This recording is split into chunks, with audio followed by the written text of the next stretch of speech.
Well, it looks like Russia is further stoking the tensions here between the U.S. with talks of nuclear war. And really, this is taking talks between Moscow and the United States to its lowest point since the Cold War. Now, some could say this is a lot of saber rattling, so to speak. We've seen moves like this well, I'm not going to say exactly like this because we've never seen 40 million people get moved like they just did recently. And then they called all their officials back to Russia, students back from universities, told them to not even finish the school year. And now Russian television warning of nuclear war amid these tensions, with Putin recently stating that they could strike up war in multiple different fronts. Now, I've talked before about pipelines being a target within Syria and other places. You've seen here recently just what the little gas shortage did in the United States. See, there was a sabotage. Something like that, not just in the United States, but any country, could cripple it. And when I think of tactics, dirty tactics of war, on not the nuclear level, just enough to bring a country to its knees, that's all that would be needed. And what better time to come in and take over a country or attack a country than when they're in their own civil war?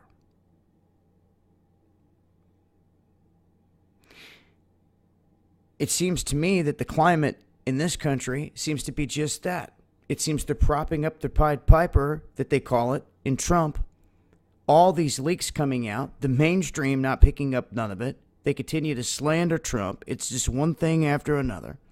There's supposed to be footage of this, footage of that, and then it's just going to be one thing after another to tear him down. You should have seen this coming, especially after George Soros had stated, oh yeah, he's going to win the popular vote by a landslide. But when it comes to the electoral vote and those that are paid, that was out of his own mouth. He said no doubt Hillary would win it. And that's exactly who he is backing. And at this point, they want to blame everything that goes down on Russia. No doubt Russia's done some hacking. Don't get it twisted. They are experts in this field, along with the Mossad, that are pulling strings behind the curtain. On this world stage, though, it seems that, well, at least in Russia, they're really wanting the people to be in the state of mind that war could pop off at any moment. And not just any war, they're saying nuclear war.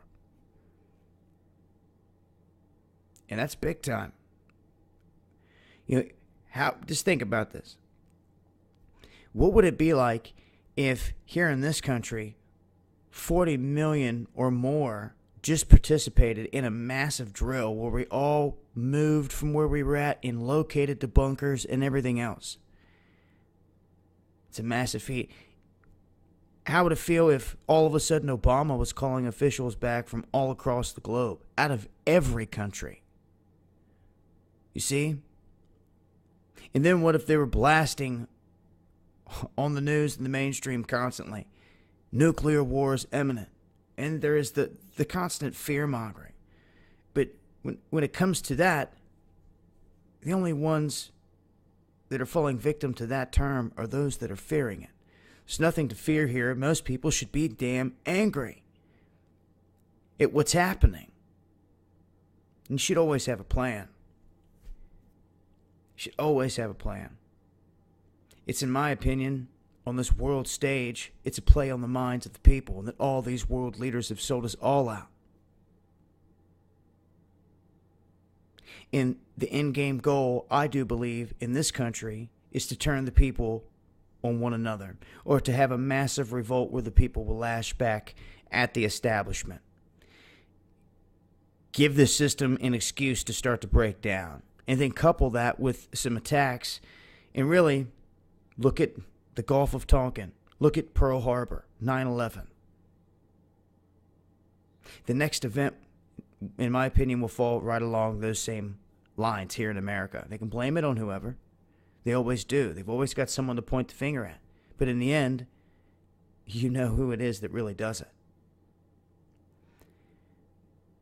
This once again makes me think of that Chinese rover picture that has a massive mushroom cloud in the area of Ukraine, Moscow. And with all this heated talk and tension here, I'm not so sure how much further they can go back and forth here without some kind of exchange. At this point, the fact that Russian troops and American troops out there, well, how could you even say that at this point? It couldn't be that, because it would have to be the militants that they're supplying that is battling the Russian troops. And see, this is where the whole thing starts to fall apart. This is where, if anyone that's paying attention starts to see exactly who created the boogeyman.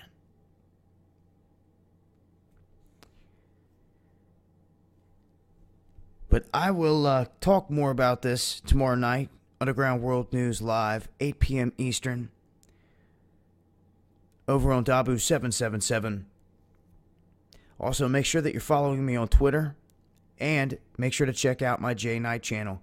I'm going to start live streaming events from the streets more and more on that channel. Start utilizing it more and more. And also make sure to check out our recent sponsor here, the Essential Drug Store. You guys can go through them for all your medical needs, prescription free, and I will leave links for all of this in the description box. Much love, y'all.